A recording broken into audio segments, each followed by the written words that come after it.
Hello बच्चों, let's read the question. In the given figure, PQSR represents a flower bed if OP equal to 21 meter and OR equal to 14 meter. Find the area of the flower bed. हमें क्या करना है, इस flower bed का जो ये हमारा flower bed है इसका हमें एरिया फाइंड करना है। इस एरिया को फाइंड करने के लिए हमें क्या है, हमें देखते हैं हम कि हमें दो सेक्टर्स गिवन है, एक है ओ पी क्यू एक सेक्टर्स है एंड एक सेक्टर्स हमें गिवन है ओ आर एस।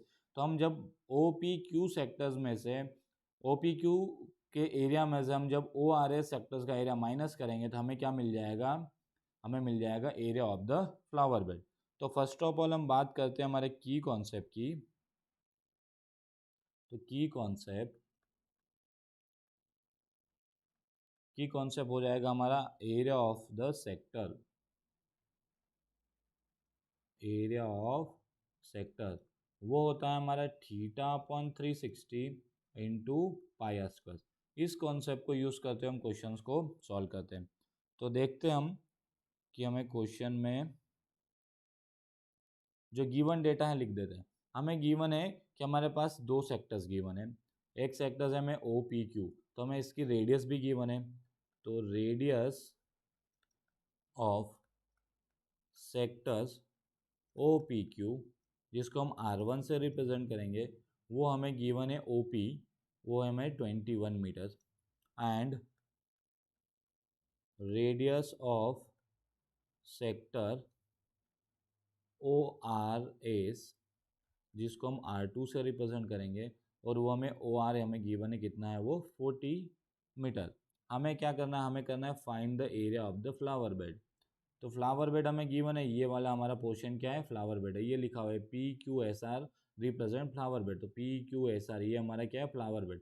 हमें जब इसको निकालना है तो area of flower bed equal to होगा एरिया ऑफ सेक्टर।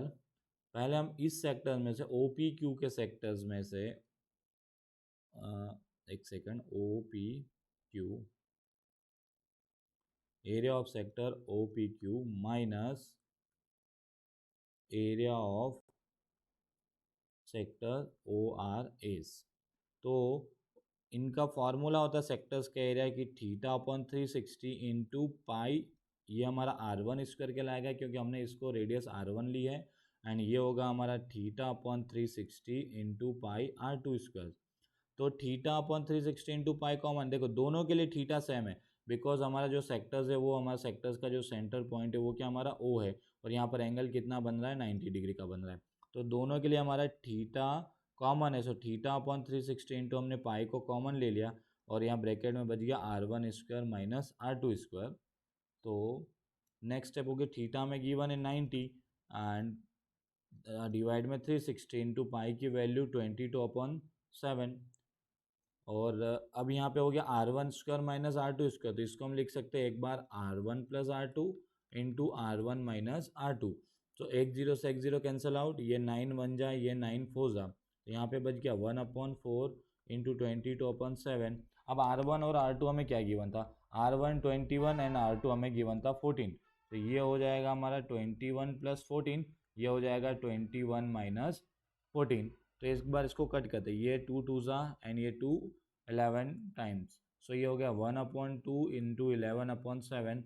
21 प्लस 14 को जब हम ऐड करेंगे तो वो हो जाएगा हमारा 35 एंड 21 माइनस 14 करेंगे तो ये हो जाएगा हमारा 7। तो 7 से 7 हमें ये कट गया। अब हमारे पास बच गया 11 इंटू 35/2। तो 11 इंटू 35 करते हैं फर्स्ट ऑफ ऑल। तो 11 5 ज़ा 55, रिमेनिंग कैरी आया 5, 11 3 ज़ा 33 और 5 38 डिवाइड बाई 2। तो 385 को डिवाइड बाई 2 कर देते, 2 1 ज़ा 2, 2 9 ज़ा 18 एंड 2 2 ज़ा ये 2.5। So area of the flower bed कितना आ गया, 192.5 मीटर स्क्वायर, बिकॉज हमें रेडियस किस में गिवन थी, मीटर में। तो फाइनली आंसर यहाँ पे लिखते हैं कि area of flower bed equal to 192.5 meters square. I hope understood it well. Best of luck.